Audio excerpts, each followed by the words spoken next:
নিজের নামের প্রকাশ ঘটিলেন। সেই আমার গোলকধামে ছিল সেই অতি যত্নে অতি গোপনে নামটা ছিল, অতি গোপনে রাখা ছিল। সেই নামকে প্রভু আমার মর্তের মাটিতে আনলেন, এনে ভক্তের দাঁড়ে দাঁড়ে দিয়ে গেলেন।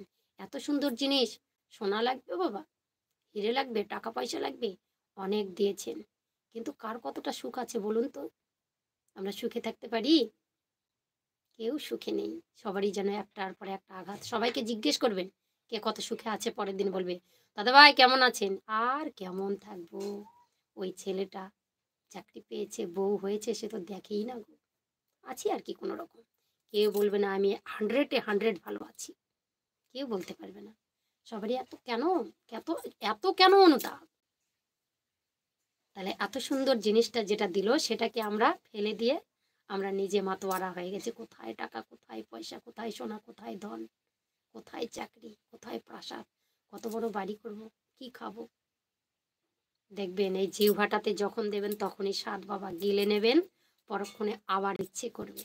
এই শরীর, কাম, ক্রোধ, লোভ, মোহ, মদ, মৎসর্য যে রিপুগুলো আছে সারাক্ষণ কুড়ে কুড়ে খাবে। তাদেরকে দমন করার একটাই পথ, সেই হরিনাম মহামন্ত্র। এছাড়া জীবের কোনো গতি নেই। সবাই একবার বলো, প্রেম সে বলো রাধে রাধে, বলো গো রাধে রাধে। সবাই আছে, সবাইকে অনেক ভালোবাসা জানাই। খুব সুন্দর হচ্ছে, রাধে রাধে, সবাইকে অনেক ভালোবাসা। সত্যি কথা বলতে গো, আমরা যে এসেছি, আমরা মানব জাতি, আমরা বুঝতেই পারি না। জানেন সেই বাড়ির বড় লোক সেই যুধিষ্ঠির বলেছিলেন শ্রীকৃষ্ণকে, যুধিষ্ঠির আর শ্রীকৃষ্ণ যথারীতি সবসময় গল্প হতো। যুধিষ্ঠির নিজে বলেছিলেন একটি 5 তলা বিল্ডিং এর মানুষ। সেই ভদ্রলোক কি করছেন, রাশিয়ান কুকুর বাড়িতে নিয়ে এসে পুষতেন, 5খানা রাশিয়ান কুকুর। একটা গল্প শুনুন, ভালো লাগবে। যুধিষ্ঠির একদিন বোঝালেন যে আমি দেখলাম এই কলিযুগের আশ্চর্য বিষয়টা কি। কলিযুগের 5-5টা আশ্চর্য বিষয় আছে। সেই পঞ্চ পাণ্ডব গিয়ে আশ্চর্য বিষয়গুলো দেখেছিল। কে দেখছে একটা হাতির 2টে মাথা, কেউ দেখছে মরাকে ছিঁড়ে ছিঁড়ে হরিনাম কৃষ্ণ নাম লিখা গায়ের মধ্যে আছে সেই পাখিটা ছিঁড়ে ছিঁড়ে খাচ্ছে। কেউ আবার দেখছে একটা জঙ্গলের মধ্যে সেই 7টা কুয়ো আছে, 7টা কুয়োর জল এক কুয়োতে ধরছে, আবার একটা কুয়োর জল আবার 7টা কুয়ো ভরে না। এই হচ্ছে ব্যাপার। তো এত কিছু দেখে এলো, তার মধ্যে যুধিষ্ঠির বলেছিল আমি আশ্চর্য হয়ে যাই, 5 তলার সেই 5 তলা বিল্ডিং এর ব্যক্তিটা যে রাশিয়ান 5টা কুকুর পুষতেন, সারাক্ষণ ওই সিমেন্টের উপর কি বোল্ডার পাথর বসিয়েছিলেন, চকচক করে পাথর, কি বলে গো, টাইলস বসানো। তো টাইলস বসানো বাড়িতে থাকলেন, তখন কি হলো, সেই লোকটা কিছুদিন পরে মারা গেলেন। কিসের সেই অহংকার?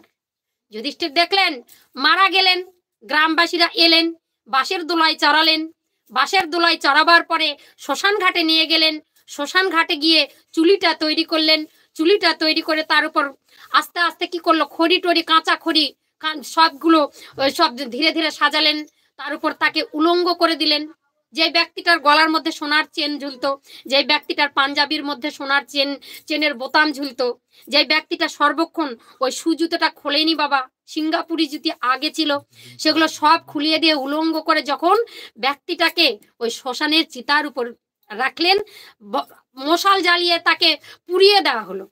এবার কি করলো, মাথাটা আর কিছুতেই ফুটছে না। ওই ব্যক্তিটা, যেই ব্যক্তিটা মরাটাকে পোড়াচ্ছে, ওই ব্যক্তির মাথাটা কাঁচা বাঁশ দিয়ে আঘাত করলেন, আর কাঁচা বাঁশ দিয়ে যখন ভেঙে গুঁড়ো গুঁড়ো করে দিলেন, সেই ব্যক্তির মাথা গলে পচে সেখানেই পুড়ে ছাই হয়ে গেল। আবার ওই ব্যক্তিটাকে পুড়িয়ে এসে দেখলেন যে একটা মানুষ কিভাবে অহংকার করলে তার চূর্ণ হয়ে যায়, সেটা চোখের সামনে দেখলো। দেখে আবার বাঁশ, একটা কাঁচা মোটা বাঁশ নিয়ে এসে ওই ব্যক্তিটাই মরা পুড়িয়ে এসে নিজের ভাইকে আঘাত করছে 1 কাঠা জমির জন্য। কলিযুগে এই তো আশ্চর্য, এর থেকে কি আর আশ্চর্য আছে?